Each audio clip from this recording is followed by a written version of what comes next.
If you've watched any of my writing room videos up until now, you'll remember one of the first things essential to creating a character is giving them a motivation or goal they want to achieve. Why?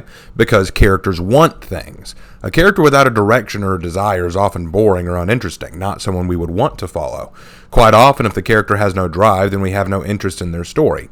And you'd think that writing a hero's motivation is actually rather easy because what a hero wants is what every hero wants, to save lives and to protect people. As a general rule, you could say that's true. A hero wants to defend people. They fight to protect innocent lives. But let's take this a step further. Why do they want to? In our last video, we discussed the origins of heroes, and today we're talking about the motivations of heroes.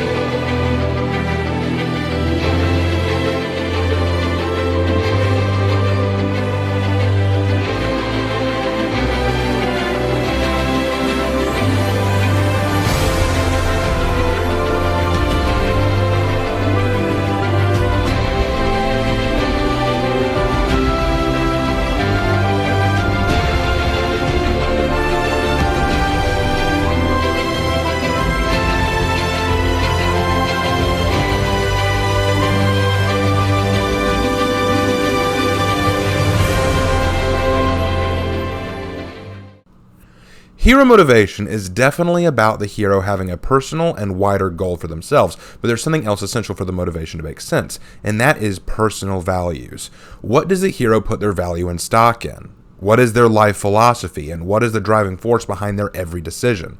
Though he wasn't a hero, Thanos from Marvel Avengers was an excellent example of this very idea. The ideology and value of creating balance and restoring the universe to that perfect state of balance was what defined his actions and his character.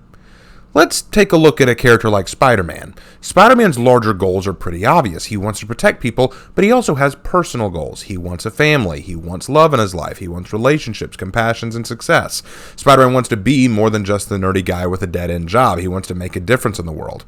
In this very video game you're currently watching, Peter points out that although he could make more money working for Oscorp, he prefers working for Dr. Octavius because he believes that by doing so, he can make a greater impact on the world.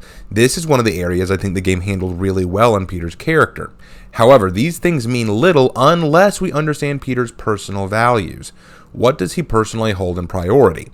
My dad gave a very good explanation to this. When I was very little, he told me, quote, "You will make what is important to you your priority. You can always tell what people find important based on how much they prioritize it." Peter struggles with a lot of things in this game. Peter does have financial issues, which the game makes clear in the very beginning. He has relationship issues with Mary Jane, as they had broken up sometime before the start of the game. He has job security issues, as he's often late for work with Octavius. He has obligations to his Aunt May, who he worries about neglecting. He has a lot of personal problems that he has to balance with his hero work. However, what does he always end up running towards? Peter's priority is to the community, to the society. He feels that because of his power, he is now responsible to it, and whatever may come of that, he has to put that responsibility over everything else. Mary Jane explains she broke up with Peter because he was always controlling her, not treating her as a friend or a partner, but someone he needs to protect. Peter didn't understand why this was a problem because to him, that's exactly his priority, to protect those who can't protect themselves. Peter struggles to make it to his job because the needs of the civilians in New York come first, which puts him in a difficult job-related situation. Why this is important is because what Peter values not only defines his motivation as a hero, but also helps create some of the conflict in his story. It would be boring if his values worked perfectly in line with his job, love life, and family affairs. In the comics, Peter has given up the mantle of Spider-Man more than once because he felt it was standing in the way of the things he wanted. But he would always find himself returning to being a superhero after a while because it goes in line with his core values. Now, creating a core value for your hero can be complicated, but not for the reasons you're probably thinking. If you have an origin story for your hero, quite often that can be the basis for your character's moral values. Iron Man, for example, believes in taking responsibility for your actions and being held accountable for what you do. That's why he decided to shut down Stark weapons development, why he created the suit, and why he chose the side he did in Captain America Civil War. You stood by my side all these years while I reaped the benefits of destruction. And now that I'm trying to protect the people that I put in harm's way, you're gonna walk out? I'm not crazy, Pepper. I just finally know what I have to do. And I know in my heart that it's right. Captain America believes in the strength of unity, standing strong in the face of adversity, and that anyone can become a hero regardless of who they are. This is why this is what started him down the path of becoming Captain America, why he stood so firmly in line with saving Bucky, and why he throws himself into the path of conflict so often, because someone has to stand up to the bullies. But you didn't answer my question. Do you want to kill Nazis? Is this a test? Yes. I don't want to kill anyone. I don't like bullies. I don't care where they're from. To the tyrants, to the oppressors. No one should be talked down to and told what to do, because we all have the right to pursue our dreams and to oppose those who would tell us otherwise. But the problem that people often face, particularly in the MCU in today's day and age, is that they forget the values the characters had when writing their motivation. This creates a disconnect between the reader or viewer and the character, because the character is no longer behaving like they should. Sure, they may be saving people, they may be doing the right thing, which we'll get into, but they're not following their own personal values to do it. Let's talk about my hero Tomoki again, because he's easy to use as an example. If you didn't watch my first video, Tomoki's one of my own characters that I created when I wanted to create my own superhero character, and he's one of the few characters who I finished his story in its entirety. Now, Tomoki values lots of things, but the thing he values the most, for himself, is restraint. After seeing the raw power that he was able to use to kill one of his enemies, Tomoki came to understand that having amazing power can be detrimental. While he's not afraid of his power itself, he's afraid of what might happen should he lose control of it and what it would make him. Only in rare moments of rage does he ever lose control of himself and allow this power to manifest. And when he does, it's always as a last resort and something he'd rather avoid doing out of fear of becoming something he's afraid of. This is highlighted further when Tomoki meets another Saiyan who outclasses him in power. He never uses Super Saiyan on this enemy because he fears losing himself to the raw power it offers, but also because he wants to prove to himself that he doesn't need it to be strong. He believes that if he treats his awesome power as a crutch, he will become dependent on it, and thus he believes firmly that those who know how and when to use that power and when not to are truly strong. You could argue that's his personal philosophy. That way, when he actually does use the Super Saiyan power on the Saiyan that he's fighting, it proves that he did have to push himself to this final point, and it shows how much he was willing to restrain to protect others and himself. And this, honestly, was one of my greatest mistakes when I was writing the follow-up story. The value itself was not the mistake, but I forgot to incorporate the value. In the tale of Tomoki 2, when Tomoki meets the Justice League, upon meeting Superman, Tomoki immediately becomes excited at the prospect of fighting him because he's another really powerful opponent that could test him and push him.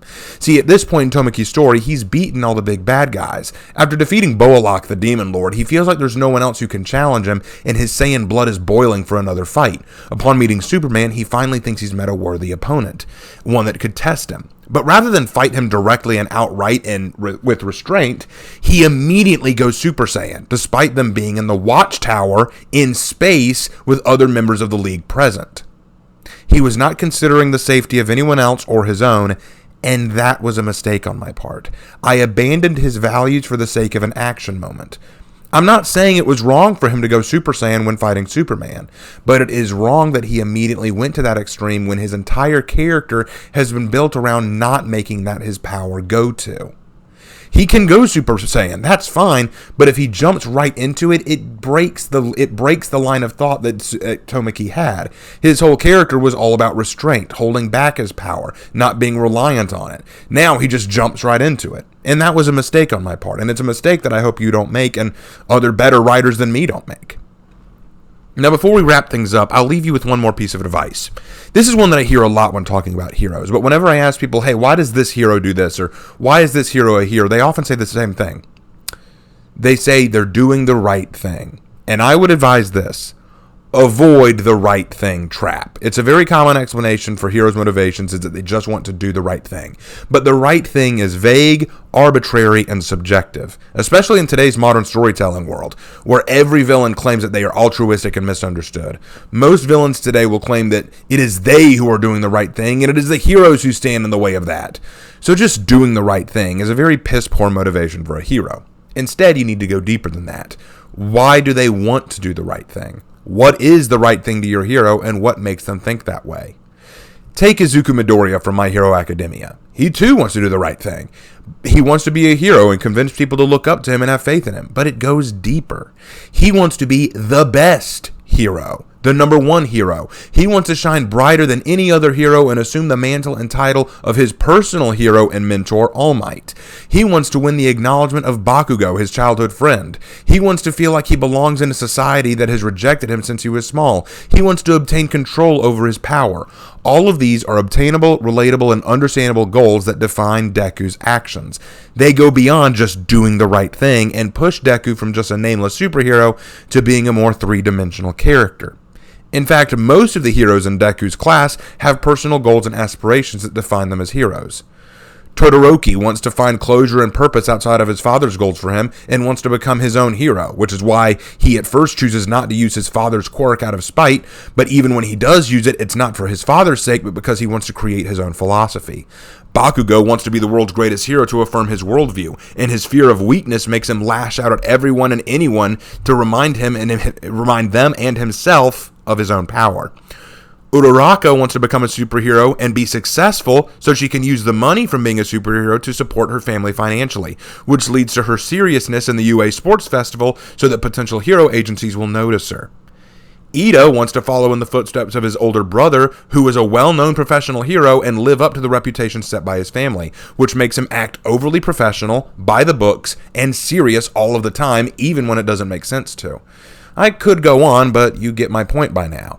A hero's motivations are reflections of their personal values and their personal goals. When deciding what leads your hero to do the right thing, be sure that their actions are walking in line with these two attributes, their values and their personal goals and aspirations. I know this is a shorter one, but thank you guys for watching. I hope you got something out of this. Continue to keep writing, and I hope that in time I'll be able to share more thoughts and ideas about how to write superheroes. Take care, guys, and I'll see you in my next video.